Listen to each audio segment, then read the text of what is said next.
Hello, my name is Andreina. And my name is Gabriela, and this is Wigs and Candles, a podcast about two sisters and their obsession with period film. Join us on a trip through palaces and manors, balls and tea parties, and a lot of dresses, carriages, and of course, wigs and candles. In this episode, Little Women.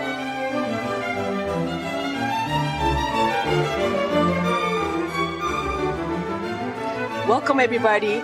This is our second episode of our fourth season, and we are so pleased and excited to have a special guest for this discussion. Yes, Nene, this is so exciting. We have someone here today who we know from our youth in Venezuela. And apart from that simple fact, someone who is just an incredible woman. Let me introduce you to Daloa Rodriguez Molina. She's an epidemiologist with a PhD in medical research. She speaks 3 languages and is the main organizer of the Queer Women International Munich Group in Munich, Germany. And on top of everything, she's a great music and film lover. Welcome, Daloa. Hello. Thank you so much for the invitation, and thank you for having me here. I'm very excited to finally discuss this film with you in this space.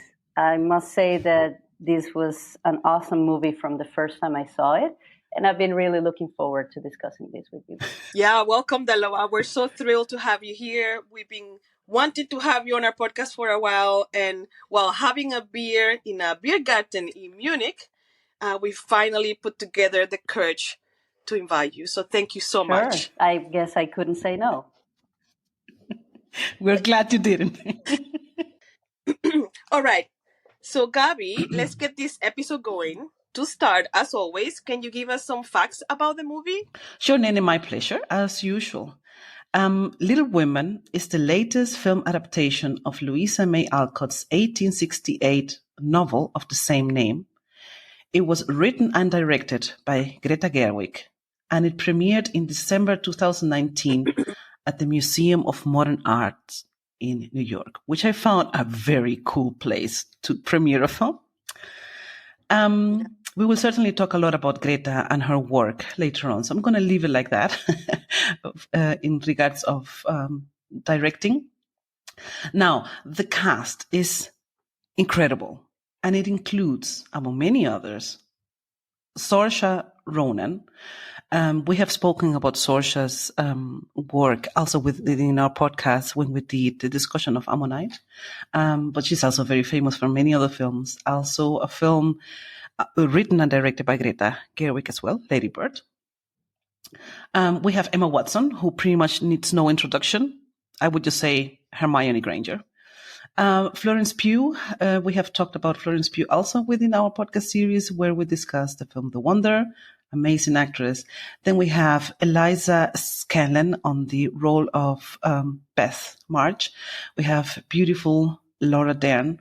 Timothée Chalamet, he is a rising star right now in Hollywood. I would just mention 3 of his most famous films by now. He has been in Call Me By Your Name, also in Lady Bird, together with Saoirse, and the huge blockbuster Dune. We also see Meryl Streep, and among the male characters we have Tracy Letts, who is the publisher of the book in the film. We have James Norton as John Brooke, Louis Garrel as Friedrich Bär, and Chris Cooper as Mr. Lawrence. Just to mention the main cast. The film was very well acclaimed by the critics, and it has an impressive list of accolades. It's very, very long. It pretty much featured in every single film festival of that year. So I'm just going to leave it at the top, the top accolades. It was nominated for 6 Oscar awards, 5 BAFTAs. As I said, in all categories of main role, supporting role, screenplay, of course, directing. The costume design won both the Oscar and the BAFTA. And as I said, the list goes on and on and on. So this is just always for me like a sign of what an impact the film had upon its release among film critics. Two pieces of interesting trivia that I found while researching. Originally, it was supposed the role of Meg March, who is played in the film by Emma Watson, was supposed to go to Emma Stone. But Emma Stone was already scheduled to work on The Favorite. So this is what she had to reject the offer, and the role went to Emma Watson. And what I also found interesting is that two of the producers, this team of producers of 3 people, and 2 of them, specifically Denise Denovi and Robin Swicord, funnily enough, they worked on the previous film adaptation of Little Women from 1994, which I found like, okay, this is going to be interesting to see how much, for them, it must have been interesting for them to kind of see, okay, what kind of an approach will be taken on this adaptation. So yeah, that was pretty much all the facts, the most important facts about the film. Nene, how about the plot? Short summary of the plot. Thank you very much, Gabby, for all those facts. As always, very interesting. And I am sure we're going to touch on a lot of them as we discuss. So, as always, I'm going to try to be brief with my summary of the movie. So I'm going to read it. So here it goes. Little Women tells the story of the March sisters, Jo, Meg, Amy, and Beth, and their circle of family and friends. It's the 1860s in Massachusetts, and the Civil War rages on. With their father gone to serve as a chaplain in the war, the 4 sisters and their mother, Marmee, serve in their own way back home. The film focuses on Jo, who dreams of being a writer and who struggles to understand her role in society. Each sister must follow a path within the confines of their place and time. Jo, in particular, must decide between ambition and love, while helping her sisters find their way from childhood into womanhood. Very beautiful. So I mean, this is a very well-known novel, so I had to find a creative way to. Well, you are a creative writer, so you did find to present the summary, but essentially it's a film adaptation of this very famous and beloved novel. So essentially, if you have seen any adaptation, you know how the story goes. Also, we wanted to give a little bit of a historical background and context before we launch into the discussion as well. We have been doing this since last season. So just to give a little bit of information about Louisa May Alcott. Louisa May Alcott, the author of Little Women, was born in November 1832 in Germantown, Pennsylvania, and she was a very prolific author. She wrote many short stories and more than 10 novels. She is mostly known for the Little Women series, which includes the books Little Women, Little Men, and Jo's Boys. Specifically about Little Women, the book was very well received, and this is what allowed or inspired Louisa to write the sequels. It was published in 2 parts. The first one deals with the childhood of the March sisters, and the second part goes into their adulthood. Louisa, as an adult, was an abolitionist and feminist. She died age 55 and never married. And just to have an idea of the background of the novel, it was published in 1868, but the story happens while the Civil War was still going on, and the American Civil War happened between 1861 and 1865. So that's the historical background of the novel itself. Thank you, Nene. Thank you for this summary. And as you mentioned before, I think the story itself of Little Women, since it has been brought to screen in either TV productions or feature films, I think it's very widely known. So I think we will focus now, of course, today on this adaptation and the work of Greta Gerwig and her crew and her team. To start the discussion, I would like to otra vez. The first topic that I would like us to discuss is Greta Gerwig's representation of equality. Well, watching the film, I think it's pretty clear where the story heads. And I mean, this was also the intention of Luisa May Alcott. Is a very strong feminist. If we see it from our modern perspective, it's a pretty strong feminist story. And interestingly enough, being done by a woman, written and directed by a woman, I would like us to talk about the representation of equality from this perspective, from a woman's perspective, and specifically from Greta Gerwig's perspective. How did she balance the female and male characters from both sides and empower them to make the story really even? How did she manage, or maybe I should ask, whether Greta Gerwig's screenplay and directing work managed to elevate everyone within the film? What are your thoughts on that? Maybe Dalua, would you like to start as our special guest? Yeah, thank you. I think, Gabby, you said two very important words here. We're talking about equality, and then you also mentioned balance. And the other aspect that I would like to consider here is that this is Gerwig's representation, right? Like the adaptation that she makes of Alcott's original work. But this whole topic of balance and equality comes from the original work of Alcott. So she was the one who actually tried to have it in her book. So when we look at Alcott's work, when we read her words, we start by what I thought was a very interesting piece of fact, which is that the main character, Josephine, actually goes by what we consider a more traditionally masculine name or nickname of Joe. And her male counterpart would be here Theodore Lawrence, who we barely know him as Theodore. He says that he was kind of bullied at school, named Dora. And for whatever reason, he thought that going by Laurie would make it better. But Laurie is also a name that is traditionally associated with women more than men. So here we see a very strong female character called Joe and a very interesting male character called Laurie. And just by using the names, we can kind of see how there's like, they complement each other, they're counterparts of each other at some point. And it's like you're reversing the roles a little bit. And this is only on the written part. Then, of course, all the film adaptations continue that on screen, and Greta Gerwig is not an exception. But then she goes a step further, I think, with the casting.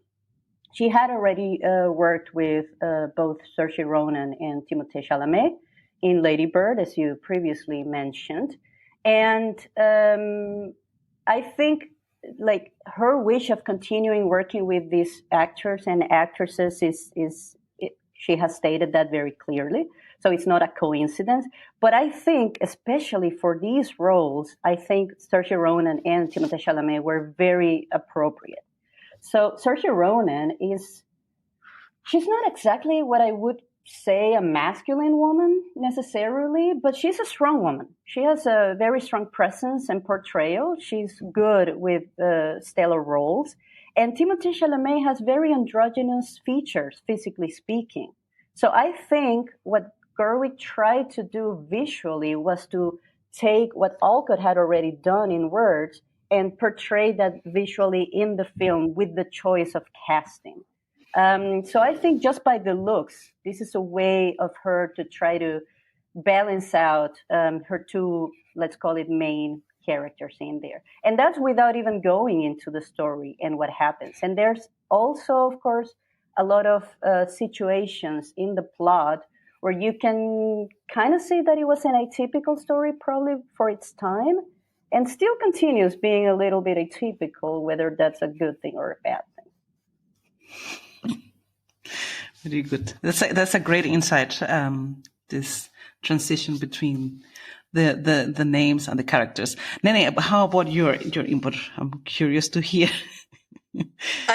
I'm afraid. I'm afraid to contribute. I think we can close this podcast. It's done. It's done. This is just stop. We have accomplished everything we needed here. This is amazing. I mean, that's an extraordinary observation. I mean, from the names to the casting.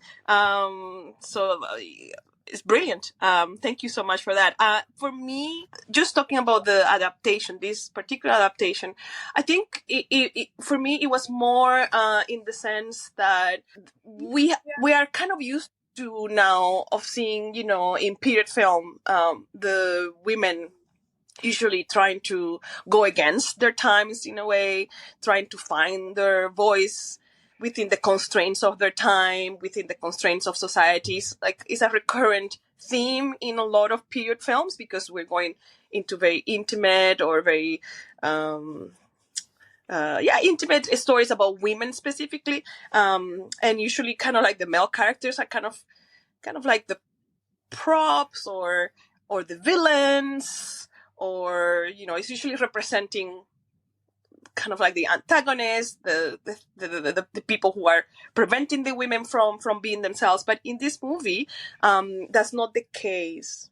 In this movie, every male character, pretty much, I won't say it's an enabler, but it's somebody who has a full, their humanity is fully represented in a way, and we also see them struggling to fulfill their own roles in society, or struggling to find their own roles in society. If we talk about Laurie, a big part of the story is that he spent some time in Paris, and he, after being rejected by Joe, he kind of gives up, and he's just living he's just living the life, right? He's spending time drinking, partying with women, and he's just kind of wasting his life a little bit without really much direction. So he's also trying to, what is my role in society? How do I fit? And funnily enough, or interesting enough, later on we see how he fits is by entering a different world than the one that was designed for him as a male with a certain amount of economic power, right? Because Laurie he's rich, right? He comes from a good family, he has a lot of money, so yeah. But obviously that is not working for him. Obviously that is not fulfilling him. Yeah, yes.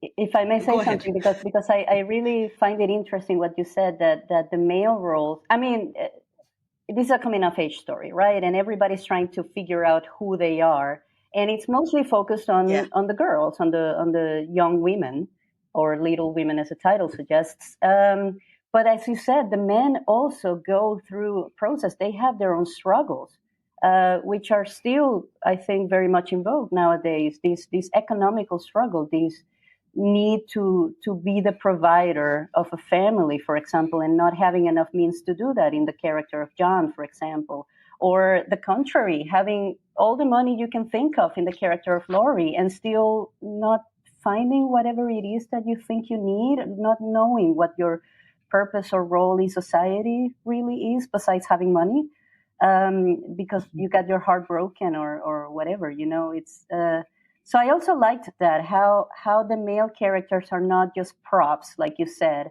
or just an antagonist. They are characters in their own right, and they're very well described by Alcott, and of course represented later in Gerwig's version of the movie. Yeah, that's what I wanted to that's the path I wanted to kind of follow. That the character development that we see in the film is very inclusive. As you mentioned, Ene, in many other films, there is nowadays the light tendencies, of course we cannot generalize, but there is a light tendency of, if you want to highlight a woman and the role of a woman, of a strong female character, that you kind of tone down the function or the impact or the influence of the male figures around her.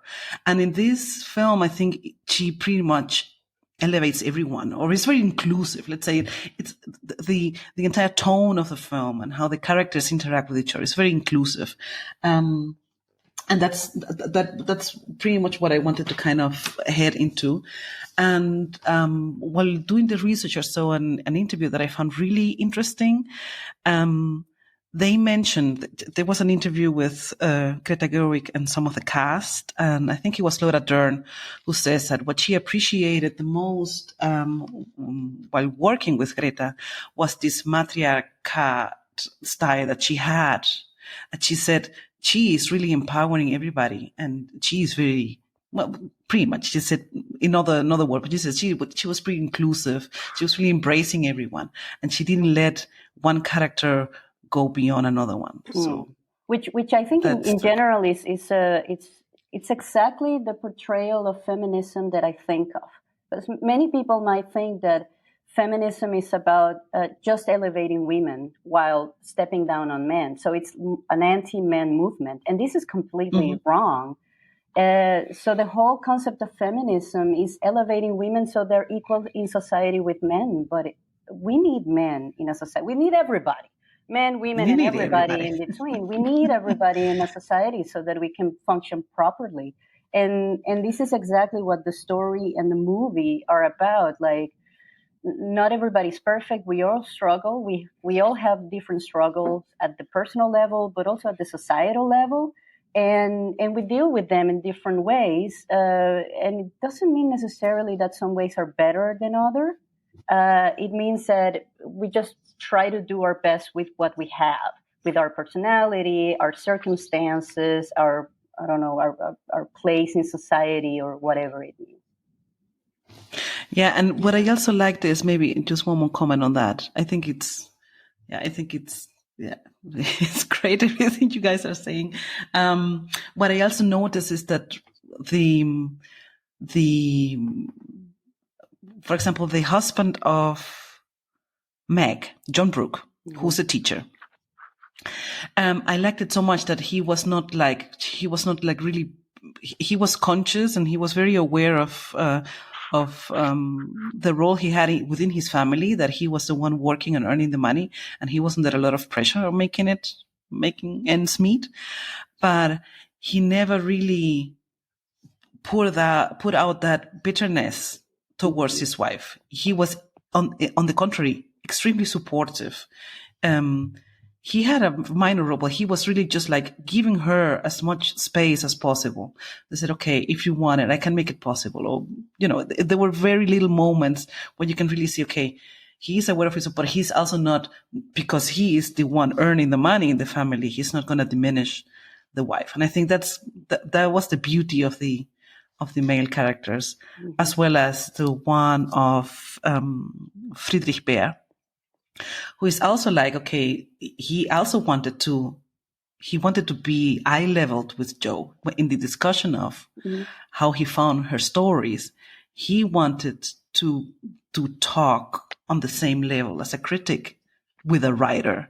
He wasn't trying to put her down on everything. And I think with those little moments, they made it very clear. The men are supporting and wanted to be eye leveled with their female counterparts. That was my take on the character, how the characters were written. Yeah. And another moment in the story that I feel it's interesting to see the differences between girls and boys are when the girls have like this small theater club going on, right? It's a club only for the four of them. The four of them are siblings. They're sisters. They're all women. And they have like the whole customs, and they play out something that maybe Jo wrote or she adapted from previous books and whatever. And they have fun doing that. And then there's a scene where after they meet Laurie and they click with him, Joe tries to get him into joining the club. And initially, I'm very happy that you're mentioning that scene, because this is certainly part of our discussion. Okay. Well, maybe Go I'm ahead. Go ahead. Okay. No. Okay. Go ahead. This is the perfect timing. Good. Yeah, because then, I mean, she initially faces a lot of confrontation, and like the girls are like, no way, he's not joining. Mostly because he's a boy. He's a real boy. Because during He's a real boy. Exactly, because during their all small acting outs, they have to play both roles of men, women, and whatever. But, and for example, Amy is so much of a girly girl, and she's so sick of playing boys. Like, she wants to be one of the main female characters in their plays, but she can't because she's too small yet. And then when Joe brings up the idea of Laurie becoming part of their theater company, Amy is one of the most opposers of this, because he is a real boy. So he is going to screw up in some way or mess up with what they have as sisters and as girls. And like, this is a secret club. Boys are not allowed. And in my life, this is also kind of a reverse role thing, because in my life it's more usually common to see the opposite. We see boys' clubs where girls are not allowed. And it's a wish of girls to join the club because it looks cool, because they do fun things or whatever. And it is very unfair that girls are not allowed into these spaces just because of a gender. But here we see exactly the opposite happen. That doesn't make it right, even. Like, just because it's a girls' club and Laurie is not allowed because you want to, I don't know, protect sorority or whatever, that still doesn't make it right. So, okay, in the end, Joe and Laurie had it all planned out, and Laurie comes out of the background, and he's like, he's already there. He heard the whole thing, and he doesn't care. He's a really cool guy. But that is not very common, that you see boys wanting to join an all-girl space. I don't know if it's because it doesn't happen or because it's not portrayed. So I really liked it that at least it's shown. I hope it does happen more often than I think. Yeah, but it's exactly the beauty of the story, and of course of this scene. There, in this particular scene, all the girls are wearing men's clothes, which is really cool, and they're playing men. They're playing men, and I think this is the beauty of this scene, to kind of put the mirror on reverse and say, okay, how about there's a boy who wants to join the girls' club? Nena, you wanted to add something to this. No, I wanted to. No, I wanted to say, yeah, I think we've moved on from patriarchal and matriarchal and how they contrast. We've moved on from that. But maybe just to add here, the matriarchy. If we think of a matriarchy, is inclusive. Patriarchy is exclusive. Like, patriarchy always excludes. Like, the only way that you can succeed in the patriarchy is by putting other people down. It's based on competition, ruthlessness, individuality. Whereas the matriarchy, as presented in this film, actually is about inclusivity, elevating everybody in. It's not about competing against each other. It's about elevating each other. So you have the two contrasting models, and you can see how this model functions, and in a way it functions better for everybody. Well, where patriarchy, as we are used, as we see, is everybody's a victim. In the patriarchy, everybody's a victim, including the man, obviously. Yes. Where in the matriarchy, hopefully there are no victims. Everybody has their chance to be themselves.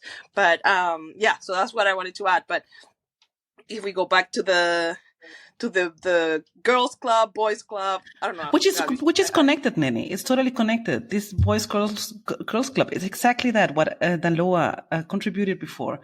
It is part of the system, of the patriarchy system. that the boys' clubs are exclusive. And this is why throughout history, women have been fighting and wanting to enter the boys' clubs, you know? This is even today, you know, even in sports, we so often hear the discussions of why are they separated? Why is it that women cannot compete at the same level as men, and so on and so on and so on. So I think this is a phenomenon of the patriarchy. This is a characteristic of the patriarchy, and to have that turned around, I think it was a very beautiful exercise to reflect on how it would be. Now I must say on the topic of the club, there's still some details to it, because at a glance it looks like it's a wonderful scene. Of course, the girls have their club, which I very much support. I'm a fan of it. I would also like to be part of it. And then comes Laurie, he wants to go in. But then I was thinking a little bit about it. Like, of course, it's not right to discriminate anybody based on their gender into becoming part of a piece of society or not. That is my baseline. However, unfortunately, we don't live in a utopic society where women and men really get along as we would like to. And sometimes it is important to still keep specific groups based on gender when you want to prioritize other values. For example, it's not so much with kids, with children, of course, but more with adults. Unfortunately, sometimes we have to create spaces that are safe for women specifically, where men are definitely not allowed. And for many other reasons, sometimes you do want to have a separate group of men because you want to address specific issues or something. So it doesn't mean that it's not okay to segregate society at all. I think it depends on the reason why you're doing it. And if you're only doing it to become a gatekeeper of a gender, that's basically wrong.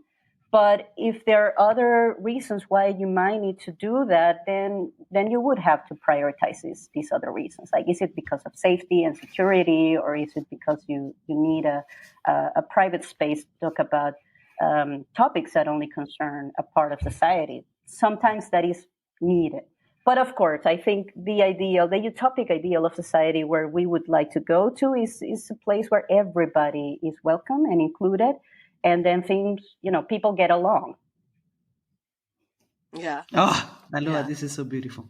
I'm so happy that you're joining us. Well, thank you for inviting me. I'm really enjoying the conversation. Yeah. But I think it's very valid to say it depends of what kind of space do you want to create, and what is the purpose? What is the purpose of the space? And I think when we now transport this to the film and to the maybe this particular scene, they were on this creative wavelength, and he wanted to join this play. He wanted to join this play, this role playing and this fantasy creation of storytelling. And this is something that refers to their capability of imagining, creating fantasies, creating stories. So it was more about, let's create something together, because we all have the same wavelength. Exactly. And this is gender independent. So creativity, yes, it's gender independent. Play, exactly. It doesn't really matter if you're a boy or a girl. I must say, however, that in the end, the meaning of this club might have been different for the girls, and especially for Joe and for Laurie. I still don't think it conflicts with the end of it, of everybody being together, like having Laurie included in the club. But I see the theater club as a way for the girls to have fun, yes, and create and all of that. But I think especially for Joe, who was more into adapting the plays or writing, so she was more into the storytelling part of it. This was very important for her to develop and practice her skills. Whereas for Laurie, he was a very solitary boy. He had no friends. And he made friends with the March sisters, basically because they were neighbors. They were living right across each other. Maybe he would have made friends with other people if he had other people around.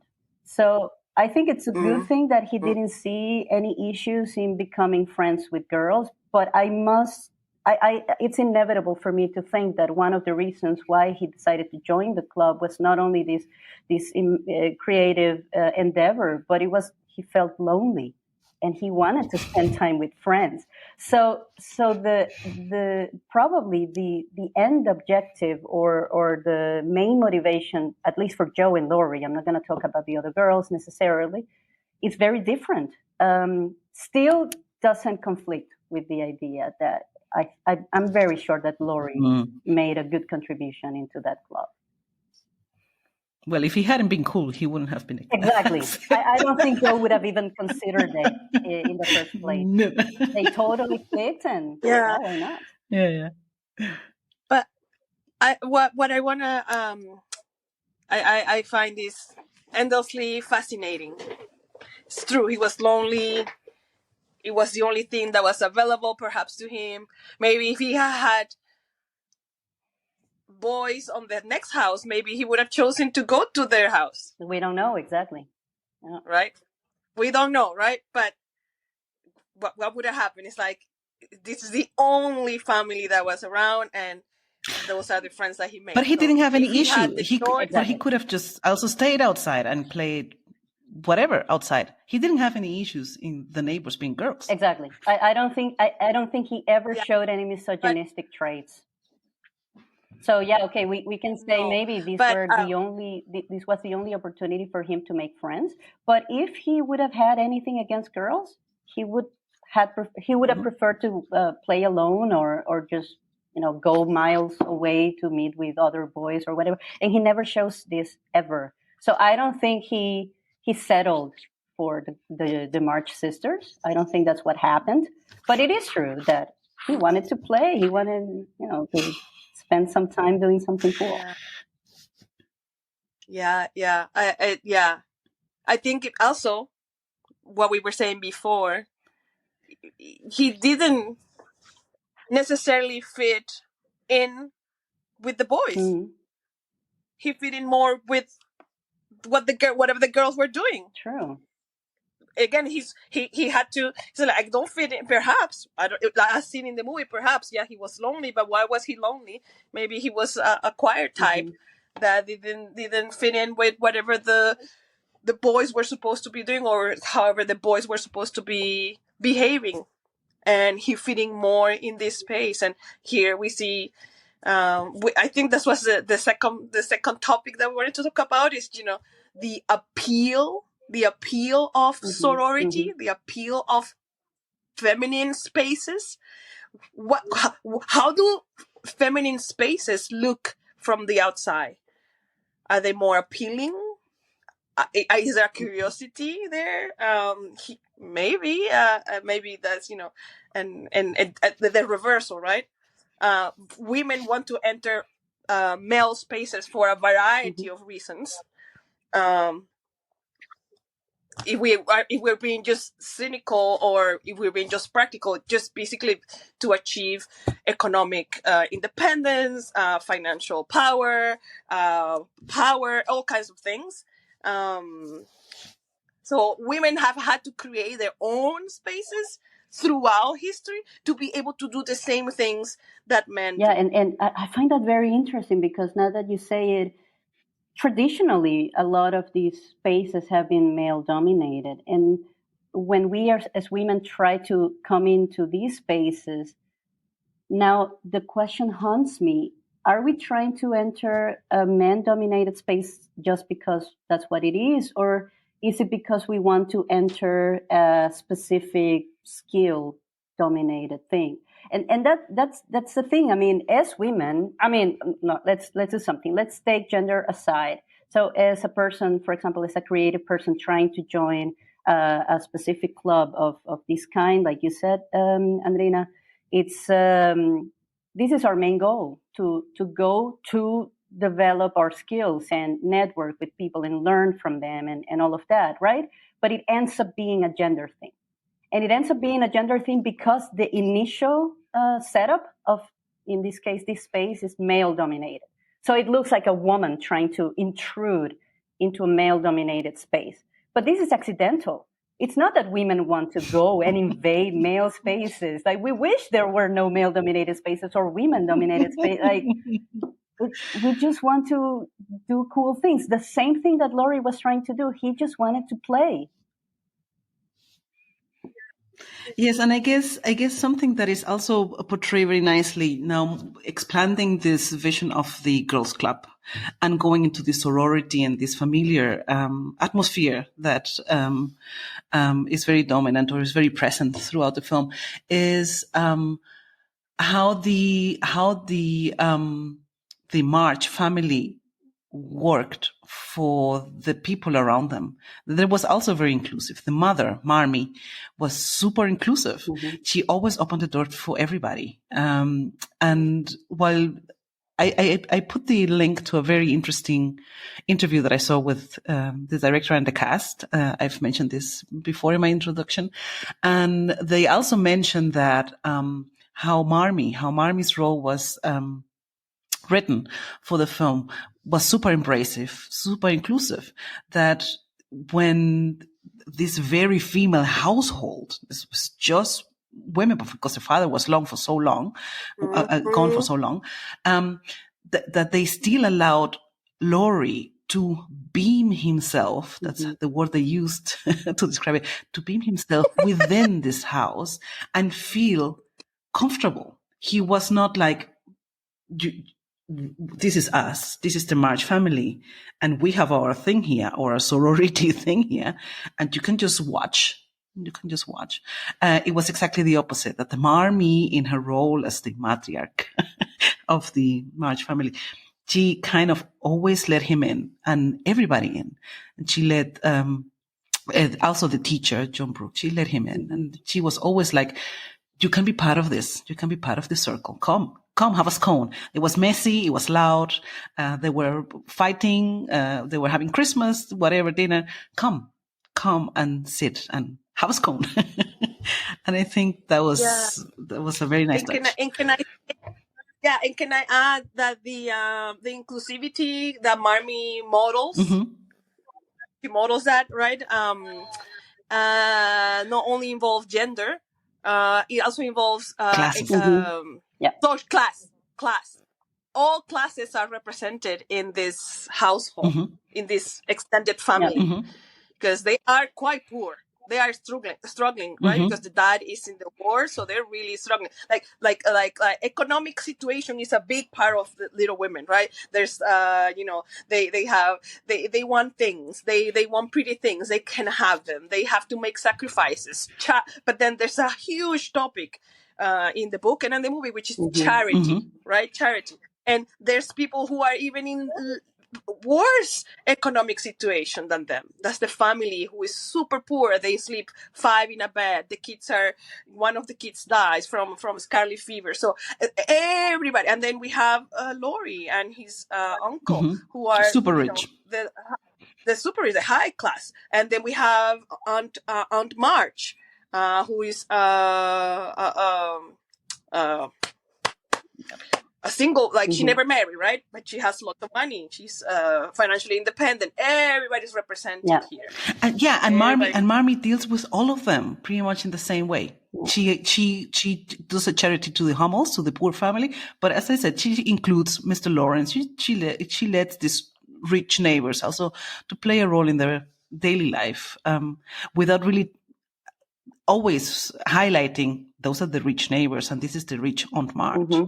And I think what I found so beautiful about the Marmee character, I haven't read the book, I have to admit, but focusing on the film, she is so human. She is doing all that, but she is not the angel. She is not the saint.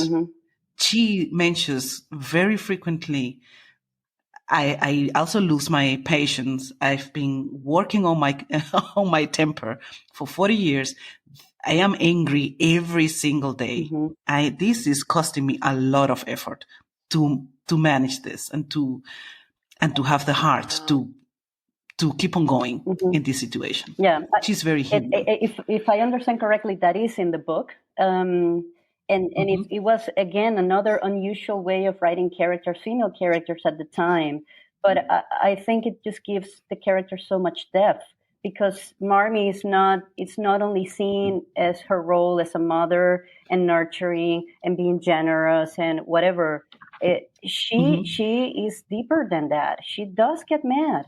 She does get angry. She gets frustrated. But she has, like, she deals with, she doesn't have to deal with that, but she chooses to. And she chooses to do it in the best way possible, which is in a way that not everybody has to know. But when she has this very intimate conversation with Joe, she Oh, it's amazing scene. right? Like, very honest about it. And she has no issues telling her, like, I mean, one thing is what you see, because this is what I choose to portray and this is probably, that's the part of Marmee herself that she enjoys the most, being nice and being generous and inclusive. But it doesn't mean that she's not human, like you just said. It means that, she chooses to show that more than her angry part, but she's still angry. She's still angry. May I mention one quote from that scene, because I love that scene. Well, the entire film is full of good scenes and great dialogues. But in particular, that scene, maybe we have to frame it a little bit. Amy and Joe had a huge fight. And then Amy wanted to kind of apologize to Joe, and she runs after her. And Joe is ice skating on the lake with Laurie, and Amy falls into the water. So she's very, she's kind of sick. That evening, she's in bed, she's asleep, and Joe has a bad conscience, and she's sitting by her bed and just watching her sister, having this accident. And the mother, Marmee, comes to Joe, and they have this beautiful talk.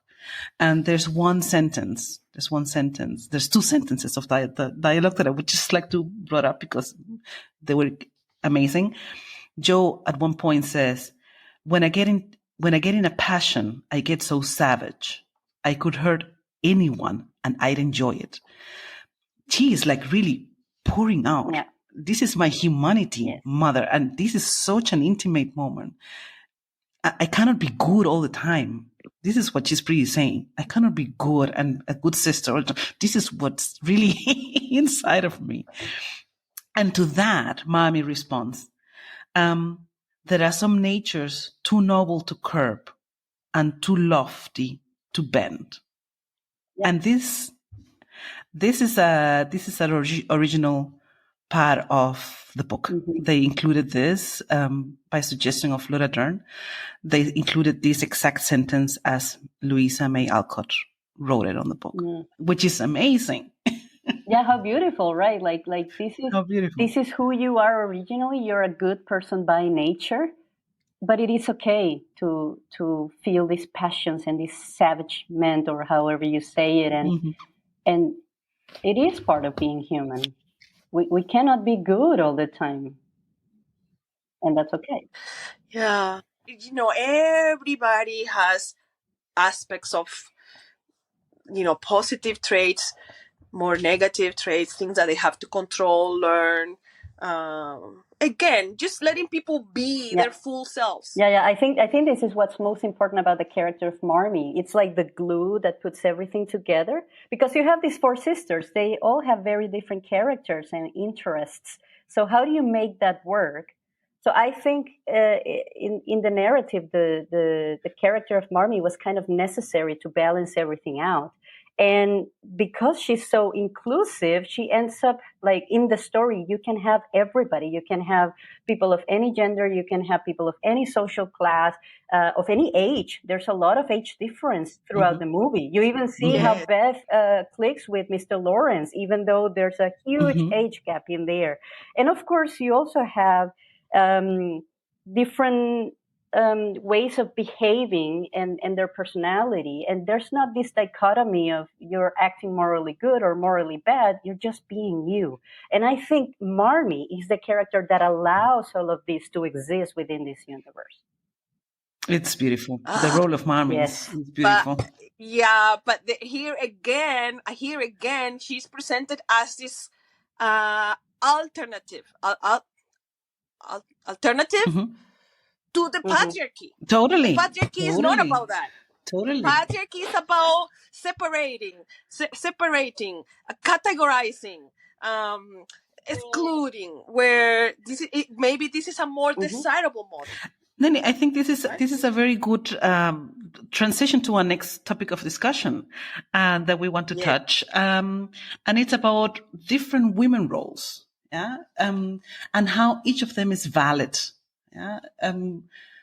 There is a scene pretty much to the third part of the film, pretty much towards the end, where Meg, played by Emma Watson, talks to Jo on the day of her wedding. So Meg falls in love with a teacher, John Brooke, and she is about to get married. And Jo, getting dressed, she says, "Don't marry. Let's just escape. We can do this, and we just we can rent an apartment and we can just do our thing, And she's like, "Don't say that.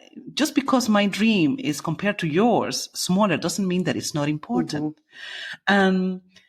So the topic is how to choose whatever you choose, the freedom you have to choose whatever you want to dream for, whatever you want to aim for, how all of this is valid. And again, referring to Greta Gerwig, she mentioned in another interview that her main point of making this film, from her perspective, she said she wanted something very specific, to achieve something very specific with her adaptation. And it's about women as artists and women with money. So maybe let's touch this spectrum of topics. Different roles for women as artists, women within society, and choosing what you want to aim for.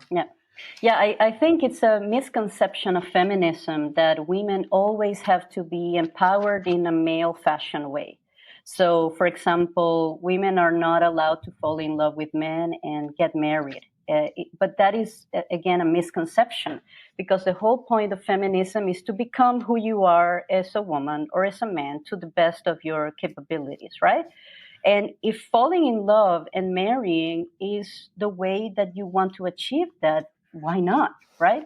So I think that when this adaptation of the novel was about to be done, being the previous one, like that was done in 1994, many people questioned why. Why would we need another adaptation? There have been so many throughout all the ages. Like, it was one of the first movie adaptations ever done in the 30s, or even before, during the time of silent film, right? And then what you said before, all the TV adaptations. And so, yes, Gabi, what you said is very right on point about the different ways that women are portrayed in this movie.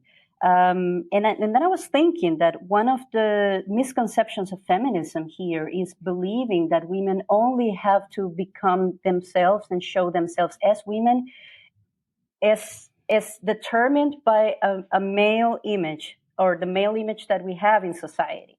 So feminism should be about empowered women winning a lot of money and whatever. This is a misconception. This is completely wrong. So the role of feminism is giving everybody, and especially women, the opportunity of becoming themselves with all of their dreams and desires and circumstances and abilities. And if your dream is like Meg's character, to become a mother, to get married, if you fall in love with a man and you decide to marry him, then why not? This is another portrayal of femininity, of womanhood, and of feminism in general. And I think it's this scene. I'm also not sure if that's included in the book, but I'm pretty sure it's not included in the 1994 version of the adaptation.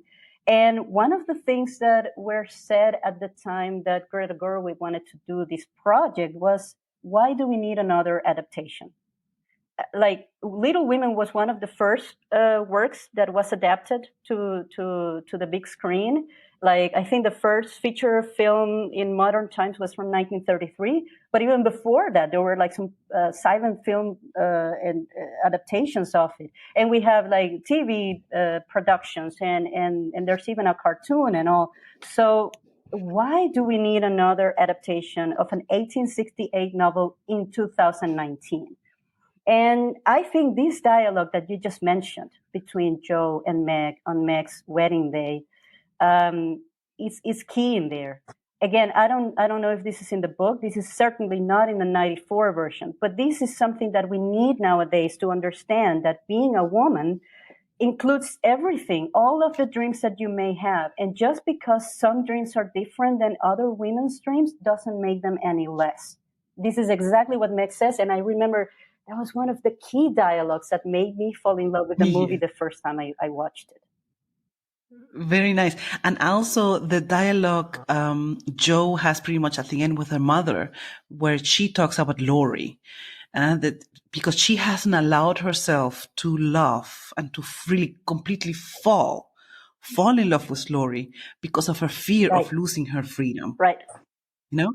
And she says, I don't dare to love. I want to be loved, but I don't dare to love because I'm so scared of losing my freedom. And the woman and the mother says, but that's not, you're not talking about love. You're not talking about real love. I found that also so cleverly done. And all this, and you can see, in the performance of Saoirse, you can see Joe effervescence of all her feelings trying to pour out because she wants to love. And what you mentioned, this misconception, if you want to be a real strong woman, feminist and independent, you're not allowed any emotions. You have to be strong. You have to be cold. You have to be edgy. And she's fighting herself exactly with that. She actually wants to fall in love. Yeah, totally. As if it were an either or. And I think that's really what feminism tries to avoid, that you have to choose this over something else. If there's a way for a person to make it work, then why not? Why can't you fall in love and have a successful family and at the same time be successful at your day job? And have hobbies, and I don't know, why not? Why can't we be more complete as people? Yeah, I think for me this was my favorite part of the movie as well. Like Daloa said, that's what you loved, that kind of piece of dialogue that was like very important for you. And I find this so fascinating that my mind goes into a million places. Like, here is Meg getting married, and here is Joe desperate for many reasons. There's a lot of reasons why she's so sad and desperate, to the point that she says, let's run away together. In her mind, because society is shaped in a way, this is the only way she sees possible to continue to be with her sister. Like an alternate that doesn't exist, an alternate world that doesn't yet exist. And then the thing with Joe, first of all, she's afraid of losing her sister. It's about childhood ending as well.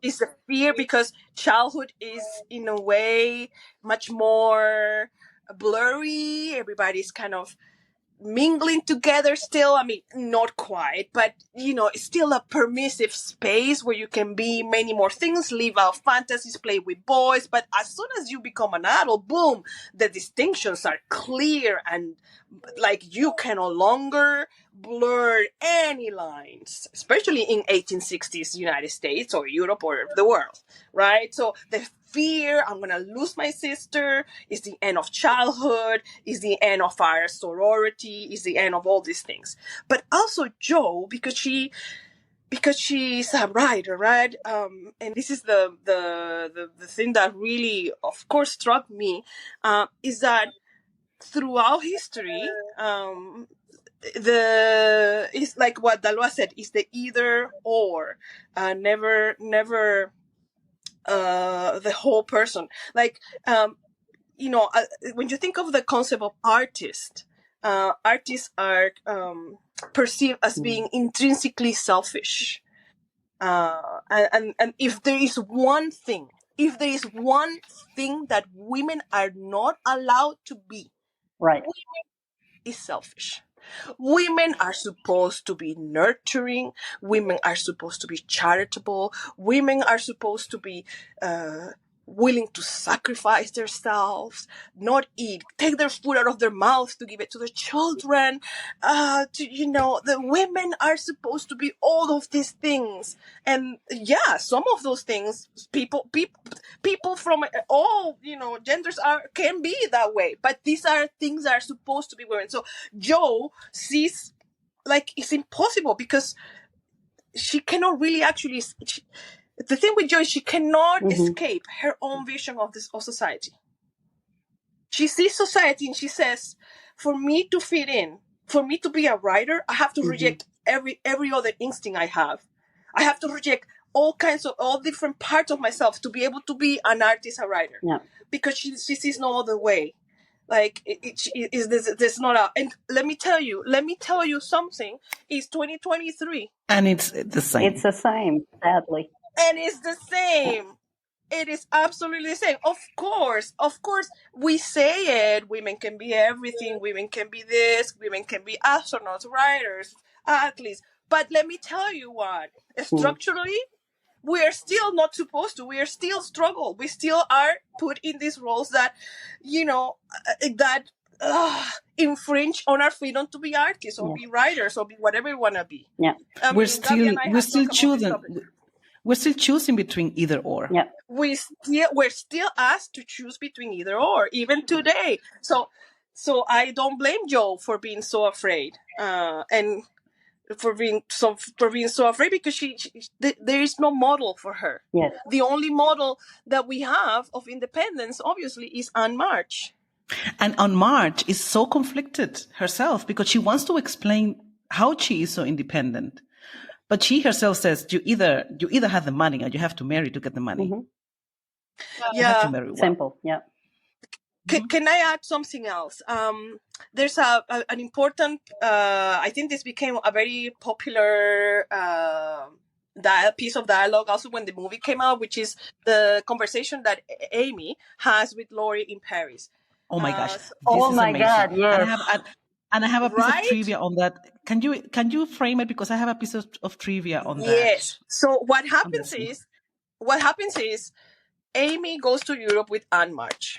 So Anne March brings Amy as her companion, and Amy wants to be a painter. So she says, "Okay, this is your chance. I will pay for your classes, your French lessons, and so on." And she's painting, and she has a love interest, somebody who's actually pursuing her to marry, and Anne March wants her to marry. Amy, she's not really thinking of this. She really wants to be a painter, but she's a practical person. Yes. And then she has this conversation with Laurie one day when she's like, I am not a good artist. And she's like, I give up. This is not working for me. I'm not good. And he says, why are you giving up? Why are you giving up your dream? And she says, I'm not a poet. I'm just a woman. The practicality, the ruthless practicality of Amy, for me, is like a slap in the face. Women have had to be practical throughout history. Men, they have all their needs. They can fantasize and dream of being artists, and I can tell you, when she says that to Laurie, it's like, Laurie, you can in which world do you live? You can dream all you can, because you're a man. You have a vast palette. A vast palette of choices. Of possibilities. I have zero choice. Especially because she says, because she says, you have the money. I don't have the money. I have to, and I have no way of making money. So this is a dialogue that Jo has with Friedrich very much at the beginning, which she says, because she has to go and work, and he's like, you're always chasing work. And she says, money is the end and aim of my mercenary existence. And later on, she talks to Anne March, and Anne March is like, you have to, find financial independence, you have to have money, like making it also sound like easy. This is why you have to marry well. And then she says, I think it's Joe, who says, there's few precious ways for women to make money. Right. They had no chance. And this is where Amy and Laurie's dialogue comes in. Yeah.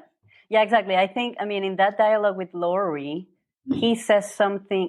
I think he feels sorry that Amy's giving up on her dream. He sees no reason to do that from the perspective of a man with all of these possibilities. And he's also kind of a romantic. So when Amy says that she's going to just give up and go marry somebody for money, Laurie is like, but the poets would disagree. And then comes this whole speech from Amy, which is just beautiful. How she says what you just mentioned, Andrina, I am no poet. I am just a woman. And as a woman, I have no way of making my own living, of living off my art. And then she goes on and says something like, even if I marry, my kids would not be my property, but my husband's. Like, this is how little women got to have back then.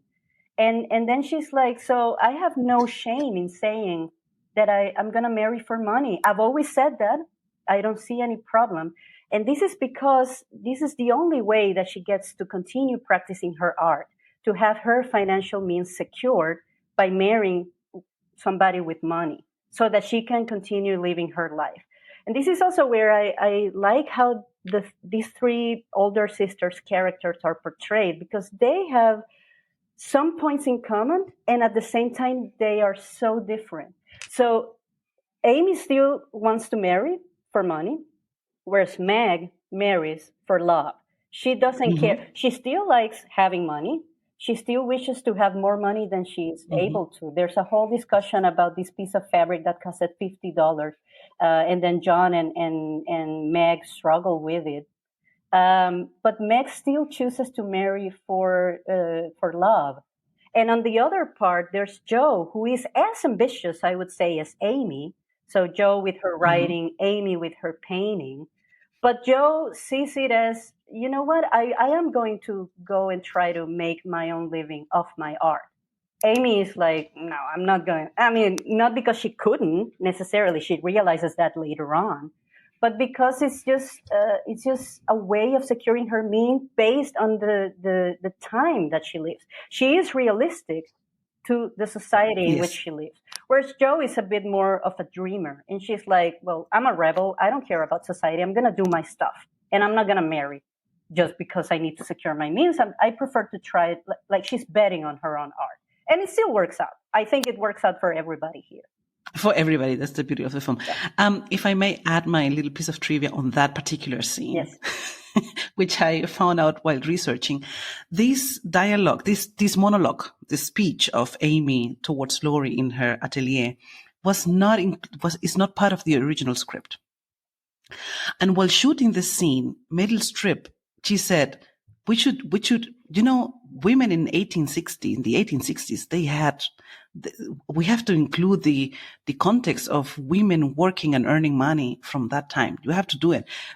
And she proposed a topic, and they wrote the lines for Amy. They wrote her by hand on a piece of paper, and Amy just got the lines on the set, just a few moments before shooting the scene. Wow. Because Meryl Streep said, we have to include this. This is a key topic for women in that time. Yeah. So it was pretty spontaneous. And I think it's also I am very impressed, and I'm very in awe of the leadership qualities of Greta Gerwig, from listening to all the interviews and listening from the cast, how they perceive Greta. And I think this is an amazing skill as a leader, as a director on the set, to let all of this creativity flow into the story, which was, as now we are discussing, is a key scene. Yeah. And I'm really happy that scene exists, because that's kind of like the key moment for Amy to say her speech. and make her position clear. And make her position clear. And Meg also had that opportunity in her dialogue with Joe about getting married, and my dreams are not less important than yours. And Joe also had, of course, Joe is kind of like the main character, so she had more opportunities to have her dialogues and state her position. But this one, towards the end, when she talks to Marmee and she says that she's feeling lonely and all of that, that is also a key monologue moment. And I like it that each of these characters had their own space to express themselves, not necessarily as a dialogue, but more as a speech. Yeah. And I think maybe to finalize the topic, in case you want to add something else, I think the beauty of it is, of course, that especially for me and maybe certainly for you, this focus on the arts, which always makes it even more difficult to find an economic or a financial stability. That each of the sisters had an artistic interest. Beth was the piano player, Meg was the actress, Joe was the writer, and Amy was the painter. So that from the story, of course, that each character had an artistic interest, and that's actually what the passion was living on. And the relevance of art in their lives, and how they portray it at the end. That at the end, where Joe gets to school, everybody can leave their art. Can I add to that? Can I add to that Yes. before we move on to our next section, because we've been going on for a while. I think it is about the ultimate priorities for each person and how they are different and valid. Like for Joe, her priority was the writing. It was not something that she could give up. For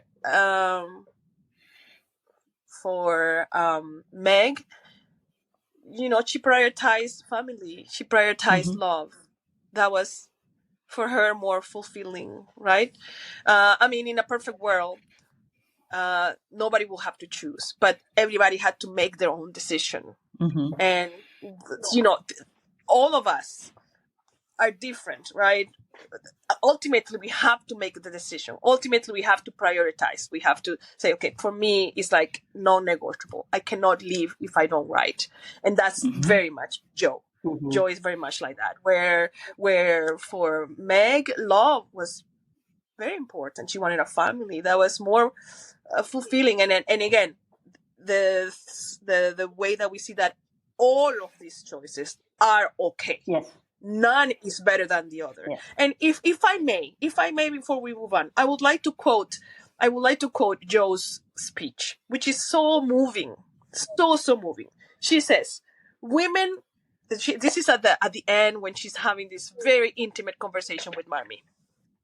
Women, we have minds, and they have souls, and they got ambition, and they got talent as well as beauty. And I'm so sick of people saying that love is just all a woman is fit for. I'm so sick of it. But I'm so lonely. Yes. Oh, yeah. And the sad part is that she thought she had to choose between ambition and love. It's just so sad. Thankfully today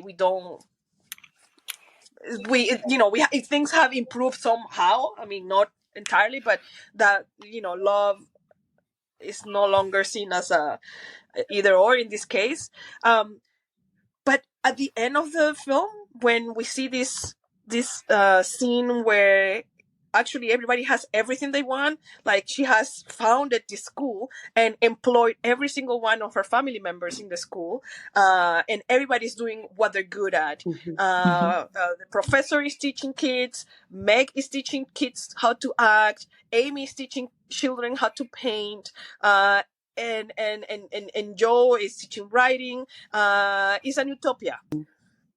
This is a whole sequence where she walks from one spot to the other, and she sees everybody in her family, men and women doing what they love together. It's an utopia. This place doesn't exist.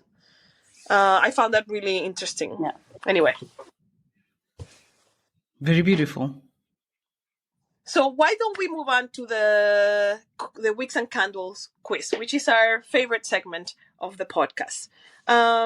So the quiz consists of 5 questions. We have added a new question this year. So let's do it.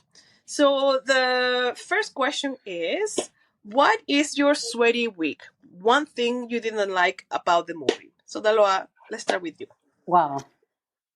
Well, this is hard because I really like the movie. I liked it the first time I watched it, and I've liked it. I've loved it in rewatches also. So, what didn't I like? I think one thing I didn't really like about this particular adaptation of the story is the character or the casting for Friedrich Beer, the professor. So Louis Garrel is an amazing actor. I really like him, and I think he did a good job. But I don't know if he was the right choice for the casting. And I think this is because, well, towards the end of the movie, I really liked that Gerwig included this dialogue between Jo and her publisher, which is not part of the book, but it's part of real life. So here we go into this meta section where Jo is Jo, but at the same time is a portrayal of Alcott in her own story.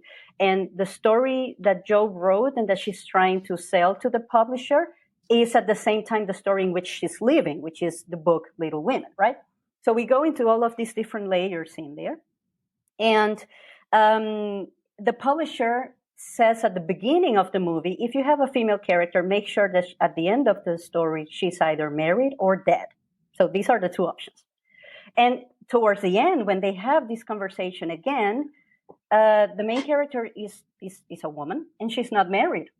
And the publisher wants the character to be married, and Jo opposes. She's like, but she has said all the time that she doesn't want to get married. So why should I marry her now? And he says, because that's what sells. So Jo has to make a decision there, an economic decision. And she's like, okay, if I want my book to sell, then I'm going to have to do this. And she does. She marries the main character, but it's kind of a joke. This happened in real life to Louisa May Alcott.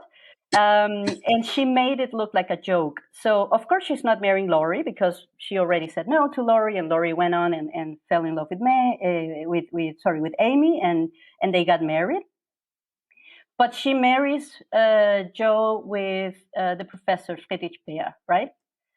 In the book, there's a huge age gap between them. And he's not exactly the most attractive man. So for Alcott to choose him as Jo's partner is partially because they have an intellectual connection, that is true. But at the same time, it was kind of a joke. Like if she had to marry her character, her beloved character, well, she was going to do it with, the first guy that appeared, and that just happened to be the professor. She could have thought of a new character and include that in the story, but she didn't. And my problem with casting Louis Garrel portraying that character is that he's too handsome, and he's very close to Saoirse Ronan's age. So you don't see that in the movie. You don't see how that's supposed to be a joke. You get told that because of the conversation that Jo has with her publisher, but you don't see that. You see 2 people who are very attractive, who end up falling in love and go into this very romantic scene, and they get married. And I'm like, yeah, I'm not sure if Louis Garrel was the best choice there. I wish he would have been an older man, probably not as beautiful as he is. But he was indeed very, very, very handsome. Yeah. But the thing is that if you don't know that this was the intention of Alcott, exactly, because I didn't, of course, I wouldn't have picked that up. No, but then it's a valid. But then I think but that's what I'm trying to say, because then the perception is different. Yeah. Then you believe that Jo married for love, that she fell in love truly with him, and it's a nice relationship. And this is like it goes against the whole plot. She never Yeah. wanted to get married. Yeah. Yeah. Yeah. Wow, that's a very good sweaty week.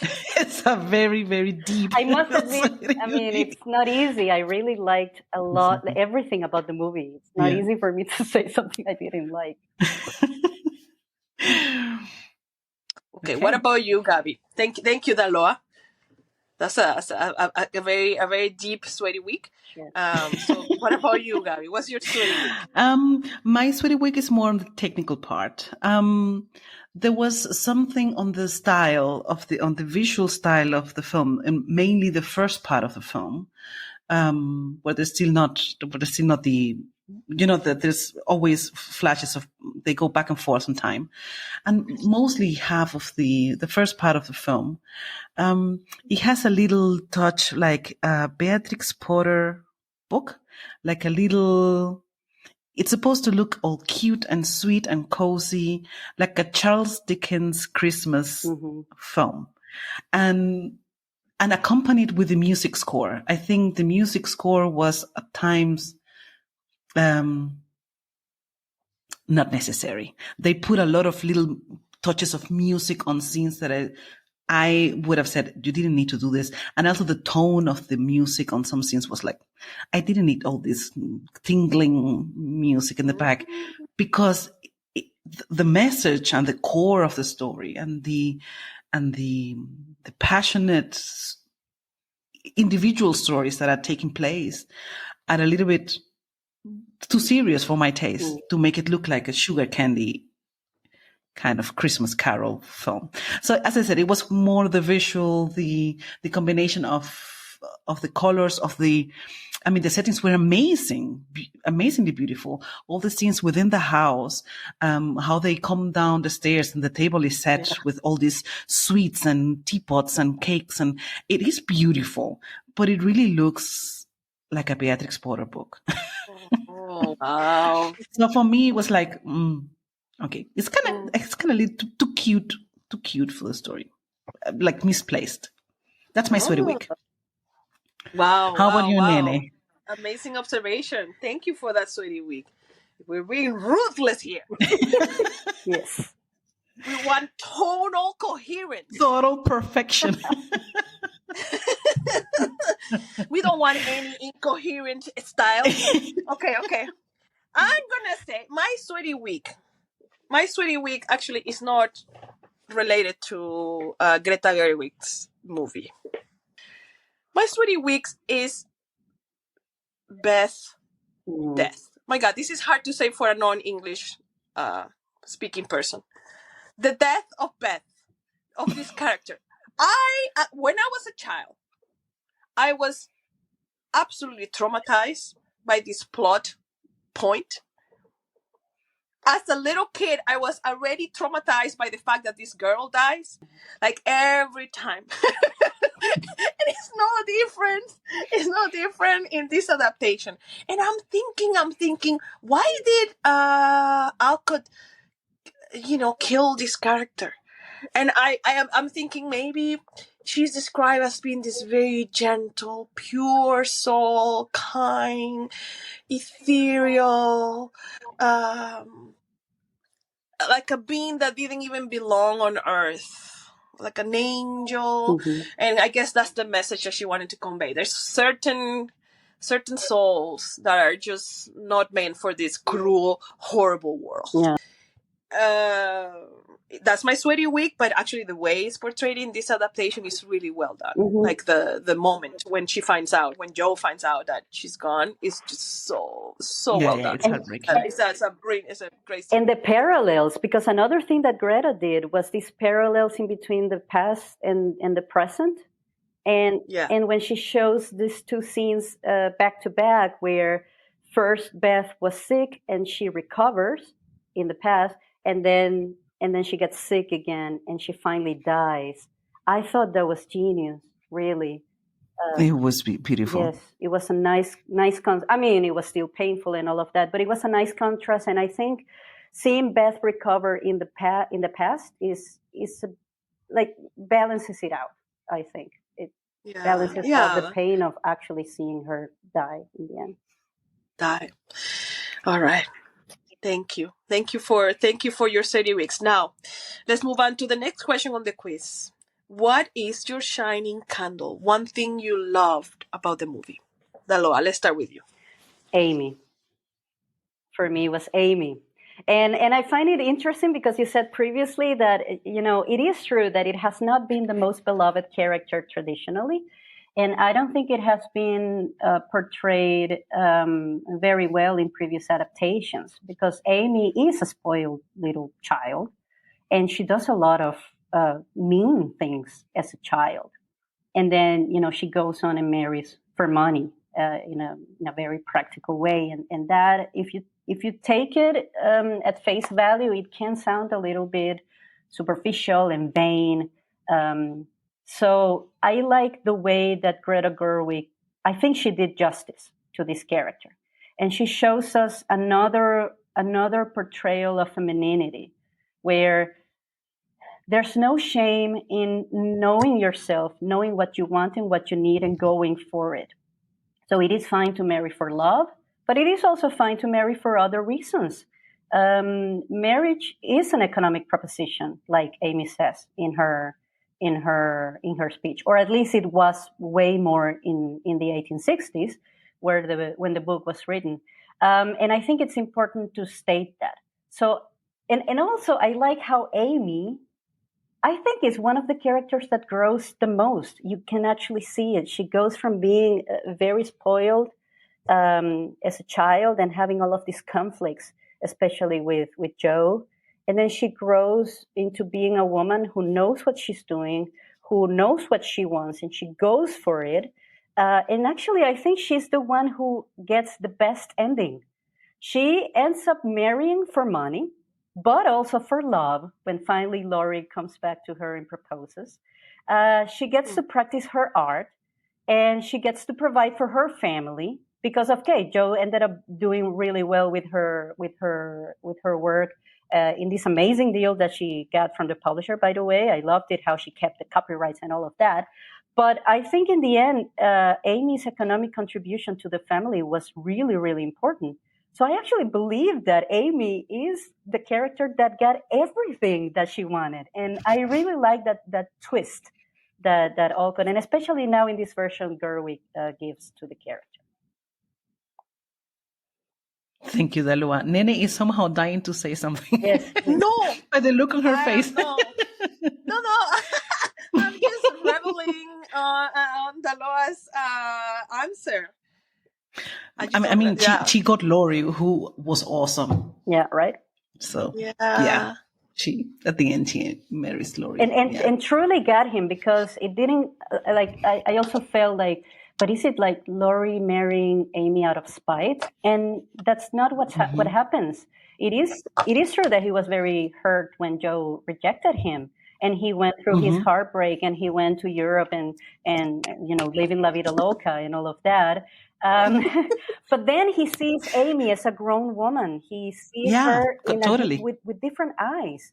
And I do think that she falls in love with her truly. And it's a different type of love. I think when he was younger, falling in love with Joe, it was more of an infatuation, more of a childish type of love.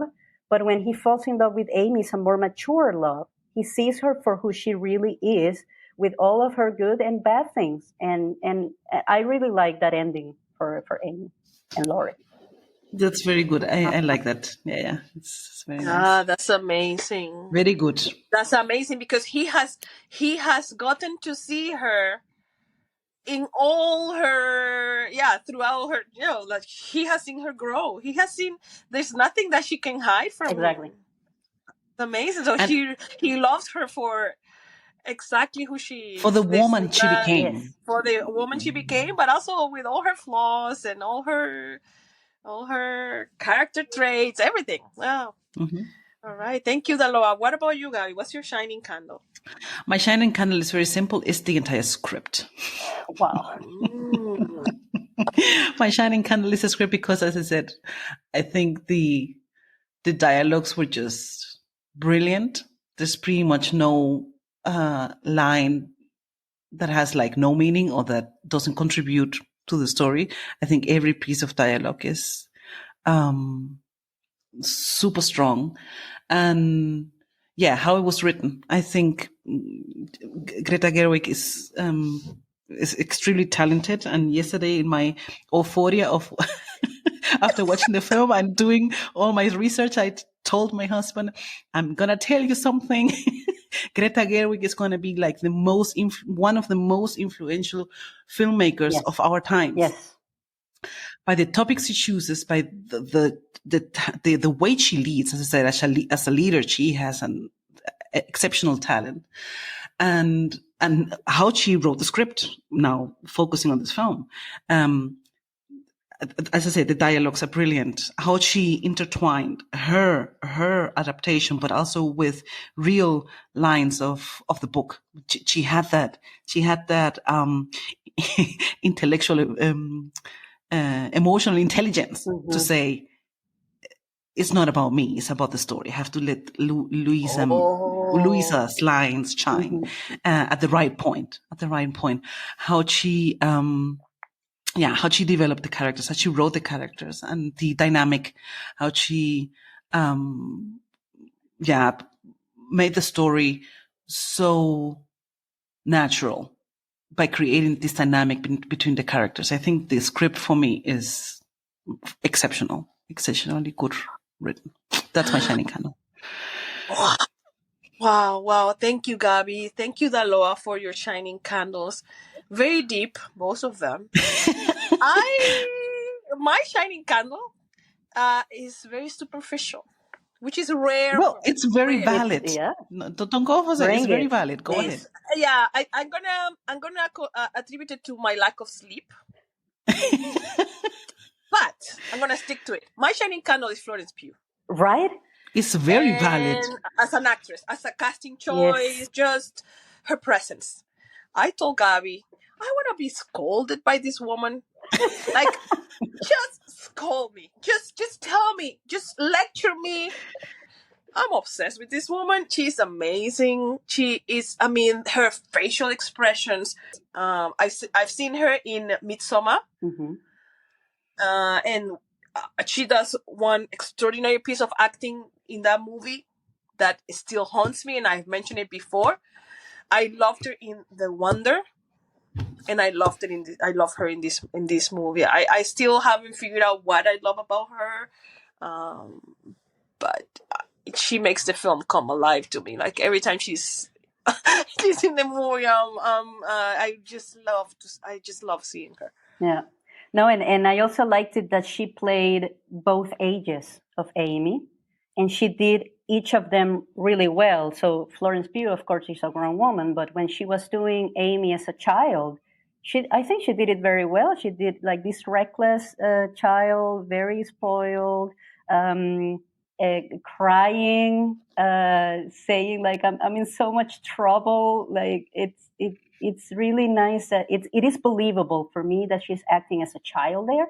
And that is also, I think, a key difference with the 94 version, where we had Kirsten Dunst doing the child part, and then there was another actress, Samantha Matisse doing the older part. That for me was a bit confusing because initially it was not clear to me that it was the same character.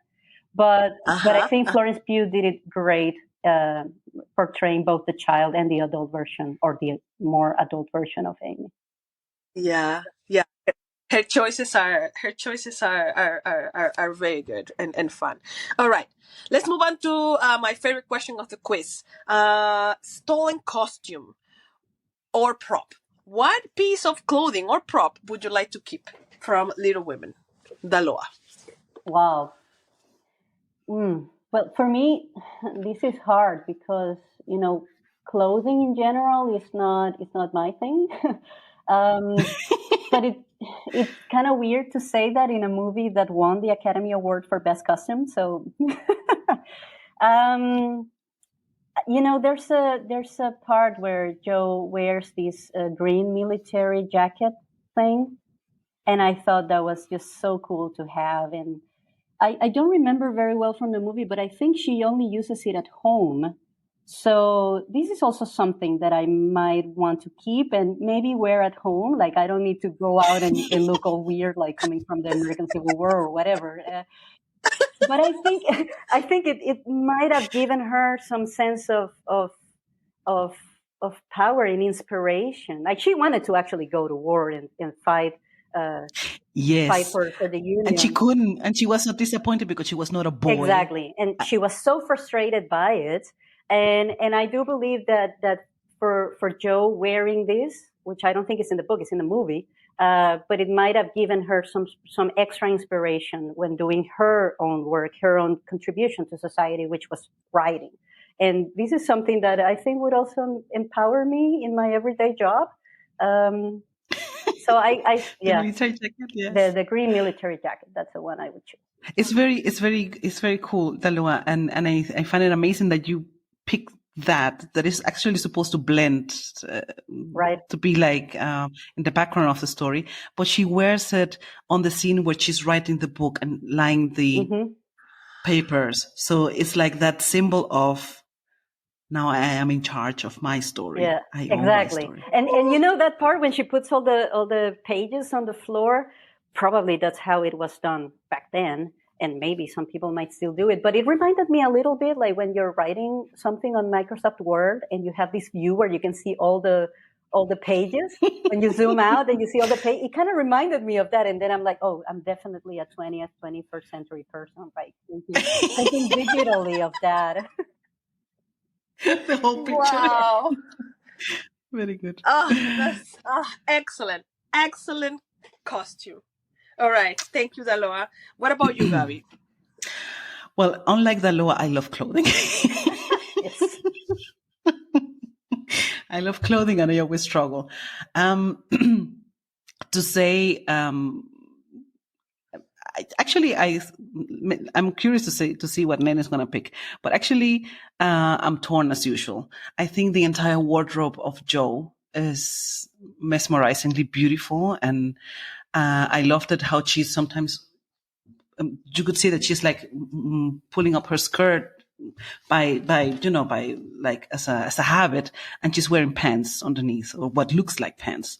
So I think the entire wardrobe of Joe was really, really beautiful.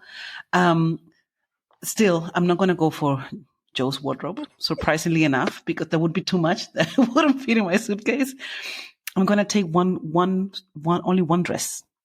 And it's going to be the dress that Amy is wearing in Paris, where she is sitting with Laurie on the grass and drawing him. She's sitting with Laurie on having like a picnic kind of thing, and she's drawing him, and she's wearing a black and white gown, like a dress. That was for me like the climax of the costume design on this film. And I would take that one. Great. How about you, Nene? Yeah, I was afraid you were gonna steal my costume. So I'm thankful you didn't. Okay. Mine, I've been if you know, in recent times I've been very attracted to male period costumes more than the female costumes. But in this movie, it was a female costume that I loved, and it's actually surprisingly not Joe's wardrobe. I love the ensemble that I would like to take. It's a whole ensemble.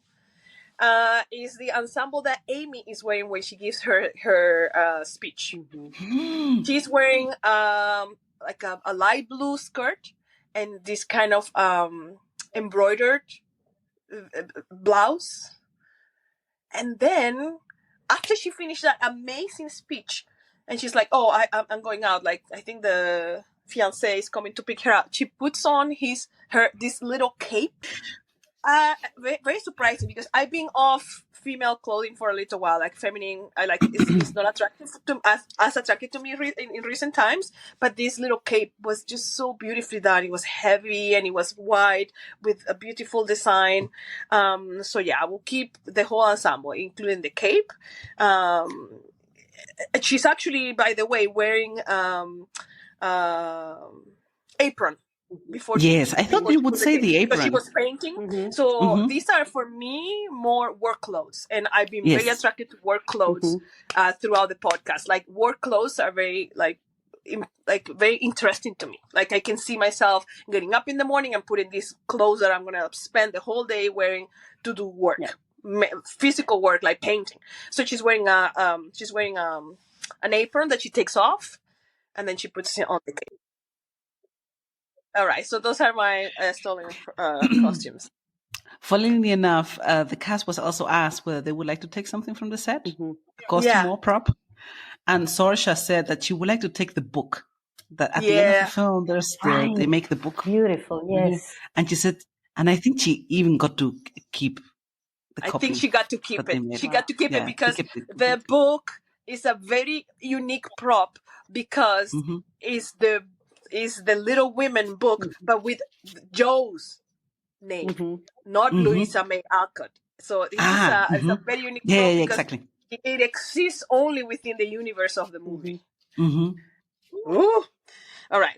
Beautiful. Okay. So let's move on to the next question. This is our new question in the quiz. Describe the film in 3 words. Daloa.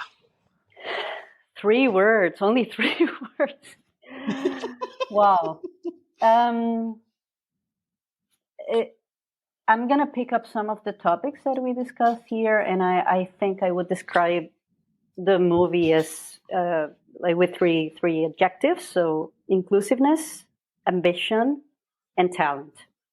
I think in so many levels, what Louisa May Alcott did, what the story also shows, and what Gerwig did in the end involves being inclusive, being very ambitious, and showing talent. So I would describe it with those 3 words. Amazing. That it just again Do we we can have to finish add it. We anything can else close to it. Do we have that? something? I don't think so. We can end here. All right. Thank you, Daloa. What about you, Gabi? I chose I chose 3 adjectives, technically speaking. I thought it was very empowering. Of course, the topic is supposed to convey this message. It was empowering. It was familiar, and it was inspiring. Familiar because I love this. We come from a big family, and I could identify it. For me, it was relatable. It was familiar to me. These atmospheres within a house with a lot of people, a lot of women, for me was like it felt familiar to me and inspiring because it gave me so many things to think about, to reflect on, and to discuss. It sparked so many things in my brain to like, why didn't I see it like this before? And yeah, very inspiring. Yes. Okay. How about you, Nene? Thank you, Gabi. Thank you, Gabi. I didn't write down my words, so I'm just thinking about them right now. So I might just have 2, maybe. For me, the film is utopic, intellectually engaging,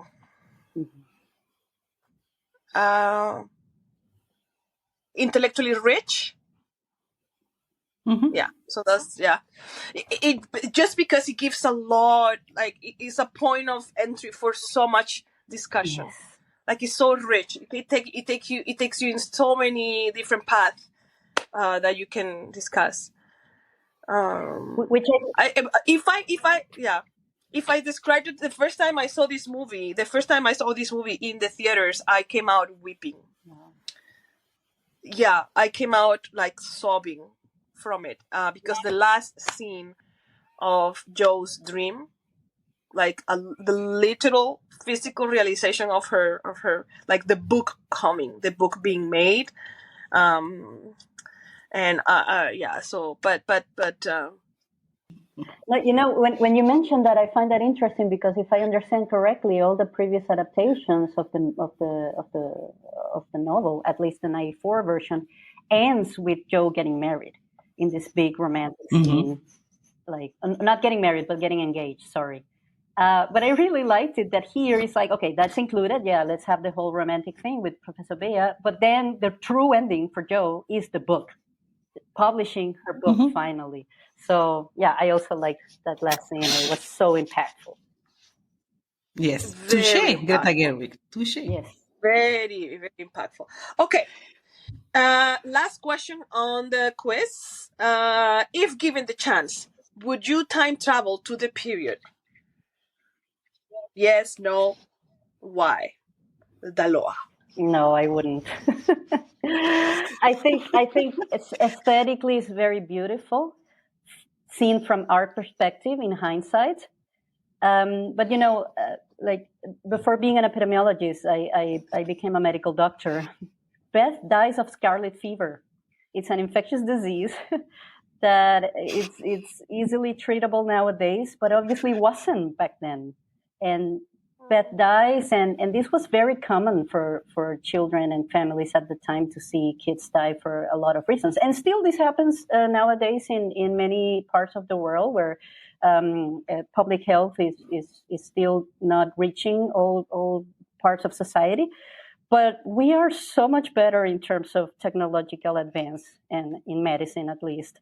So no, I wouldn't want to go back to a time where I could die of what we consider nowadays a very simple infectious disease. So no, it's very beautiful to watch in a movie, but I wouldn't want to live there. No. It is clear that all doctors do not want to travel in time. Right, because I think Maria Cecilia said something Maria similar Cecilia with said the same. Ammonite, right? Yeah. There were no antibiotics No, back no then. antibiotics. So after 1928, maybe, but before, no. Very good. Wow. Very good. Very good. An amazing answer and practical. Thank you, Daloa. What about you, Gabi? Funnily enough, I guess I would like to spend like a week in Massachusetts in 1868. Of course, if it looks as romantic as it is portrayed, yeah, even though it turned me off a little bit in the film, I think the East Coast with this, with all these, Charles Dickens, Beatrix Potter, flair. I imagine it, of course, being very beautiful. The war had ended by this time, so maybe there was a spirit of change in the air. So I guess it would be interesting to take a peek, as I said, to go for a week to East Coast in the late 1800s and eat some pumpkin pie, Right. apple pie. Apple pie. Apple pie. Apple pie. Yes, apple pie. How about you, Nene? Thank you, Gabi. This might surprise listeners of this podcast, but I would not. I would not go to the United States in the 1860s. First of all, the Civil War. This was a horrendous conflict. Like, this was a horrendous period of history in that place. And also, with my very loose understanding of history, of and the rights of women throughout history, I think the 1860s were an even more restricted period for women than even past times. Like, I think it was a time when it was even more conservative, with even harder. Like, even the roles of women were even more, like even more than the 18th century. Because I think we think that progress for women's rights is like a straight line, but it's Like not linear. true. It's so much not. It's not linear. Women have enjoyed different freedoms at different times, and we will be surprised to learn what women were able to do at different times. There are some constants, of course, but I think my understanding is that the 1860s, 1850 on, it was not, it was even more, even harder. But the world that Alcott depicts, you know what? It's actually quite appealing. Yeah, in a way, like you can see women taking on very, very important roles in society: teachers, nurses. Yeah,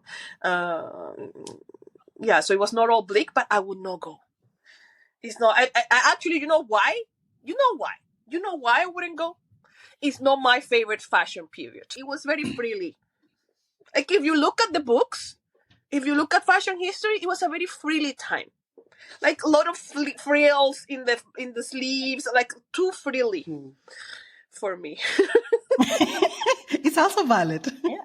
Because I want to go and eat apple pie, so it's okay. It's fine. It's fine. I picture myself under a tree somewhere like in a beautiful garden. You know, it's warm. Somewhere in Massachusetts. Okay. And somebody brings an apple pie, so it's good. It's all valid. Okay. We have talked 2 hours about this movie, so now let's wrap up our discussion and let's do our Wicks and Candles rating. So the rating is from 1 to 10, where 1 is a very sweaty wick and 10 is all the wicks and candles. So Daloa, how many wicks and candles do you give Little Women? I would give it a 9.5. And this last point, I don't give it because I'm not sure about the casting of Louis Garrel. It's the only thing that I would say, okay, that could have been otherwise. But apart from that, I think it's an amazing adaptation. It has so many layers. And like we've talked about, Greta Gerwig is so talented as a screenwriter, as a director, as a woman. So it's almost gets all full marks. Wow, amazing. Thank you so much. What about you, Gabi? I'm also gonna let my sweaty week have an influence on my rating. So for me, as I said, from the intellectual point of view, from the message, knowing the entire background of the making of the film, knowing the work of Greta Gerwig on it, the context, the story itself, that would all get a 10. But as I said, the technical point, seen from a technical point, I would say it's not visually, it's not the film that I would get a 10. So this is why I'm going to give Little Women a 9. Okay. Thank you very much. For what it means and for what it cost on us, this discussion, definitely a 10. But as I said, with the music score, I'm not that happy. And with the choices of style, I think were not necessary. So I'm going to go for a 9. Nene, sorry. How about you? I thank you. I'm moving back and forth. I'm going between an 8 and a 9. And here's the reason why. This is a period film podcast, so we talk about what we explore the genre of period film and what period film does, the period film tropes, period film styles, what period film represents. So this movie works as an amazing adaptation of a book, of a classic book. I mean, the topics are extraordinary, but as a period film, for me, it's not the most perfect period film. And I'm not talking about the technical things. It is clear that for Greta Gerwig, the period was not important. The period aspect of the movie was not the most important for her. You can see some movies that actually take it to the whole other level where the only thing that matters is the look. Here, the look is the least important thing in the movie for me. That creates a sense of time and space that we always talk about. And for me, this is represented in the way that the character of Joe kind of a little bit tends to go into that exceptional girl trope a little bit. The hair down, like she's not of her time. Yeah. Like she's not of her time.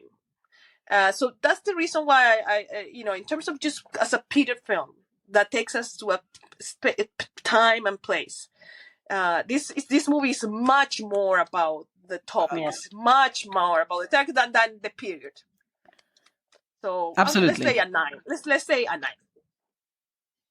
Okay, but then that supports pretty much maybe combined with my sweaty wig, maybe this is why I found it a little bit off, that it was too polished, it was too cute, it was too from a book, too fake. I don't know, because we don't have, maybe you don't have this roughness you cannot really imagine the smells of the period. Maybe this is what you're trying to grasp, that's not really taking you to the time. Yeah, true. I mean, and this is maybe also, if I think about it, you can take almost the same script and do it with different clothing in a different time, and it still works, which is it's good, but it, like you said, Andrina, it just doesn't fit with a period film. No. Yeah, I think Greta Gerwig, because now we know she's done Barbie, an amazing, extraordinary film. And I think we started to understand she's a filmmaker of ideas. Yes. Ideas are much more important than where they take place. Yeah. Right? Yes. Yeah. So for me, the movie looks amazing. It's beautiful, but I think it was this is not the thing that she was paying attention to, and that's okay. That's choice, the directorial choice. That's the artistic choice. But you can tell that these things were not her priority. you can very much tell that all of these details were not her main priority. It's kind of accidental, and that's fine. Yeah. Yes. Yeah. So anyway, very good. Very that's valid. why. All right. Okay. Gabi, Daloa, thank you very much for this discussion. Thank you. It was amazing. We could really talk about this movie for a long time. yes. I feel like we actually left a lot of things out. But anyway, thank you very much. Maybe next time. Yes, Dalua, thank you for joining us and taking the time to contribute with all your incredible inputs and insights. I think we are very lucky. No, thank you. Thank you for inviting me. I really enjoyed the discussion and the whole exercise of analyzing Little Women. Thank you. Yes, thank you. Very good.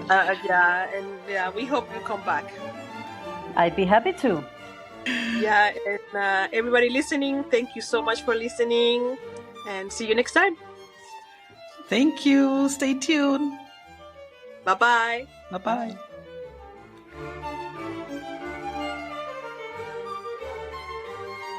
Wicks and Candles is available on Apple Podcasts, Spotify, and Stitcher. So go ahead and subscribe and follow us on Instagram at Wicks and Candles. Thanks for listening and see you next time.